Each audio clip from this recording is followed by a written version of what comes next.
Бүгінгі тақырып орташа атомдық массаны есептеу. Жалпы орташа атомдық масса деген не және ол не үшін қажет?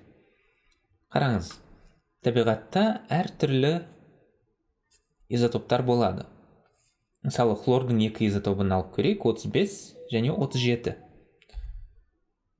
Бұл изотоптар әрқайсы бөлек-бөлек жүрмейді.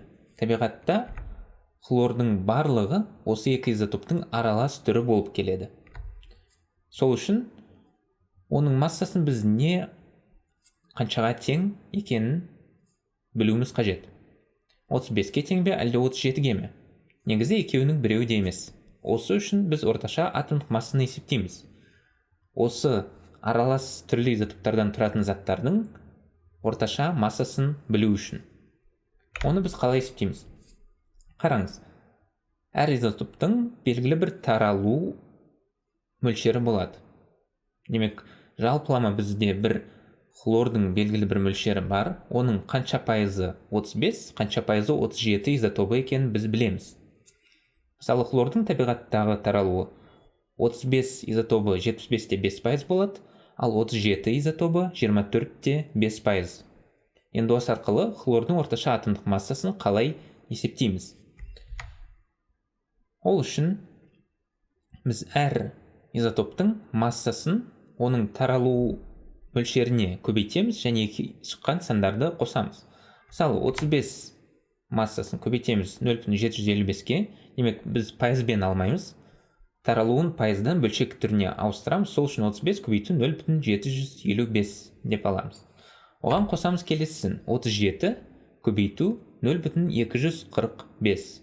Сонда бізде нәтижесінде 35-те 49 шығады. Осы жерден хлордың атомдық массасы не үшін бүтін сан болмайтынын көре аласыз. Ол 35-те 5-ке тең болуының себебі осы екі изотоптың аралас болуынан. Оларды орташа есептесек 35-те 5 шығады. Сол үшін біз оны 35-те 5 деп аламыз. Тағы бір мысалды қарастырып көрейік. Кремнийдің орташа атомдық массасы. Оның негізгі үш изотопы бар: 28, 29 және 30. Таралуы сәйкесінше 92-де 23%, 4-те 67% және 3,1%. Осыны есептеп көрейік. Орташа атомдық массасы тең 28 көбейтілген 0,9223 қосу 29 көбейтілген 0,467 қосу 30 көбейтілген 0,31. Демек, әрқайсының массасы көбейтілген таралу мөлшері.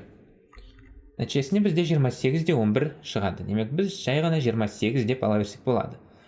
Демек, бұл жерде бірінші изотопына толықтай дерлік сәйкес келіп тұр. Себебі оның таралуы өте жоғары, 90%-дан жоғары болған кезде тура сол изотоптың атомдық массасын ала берсек те болады.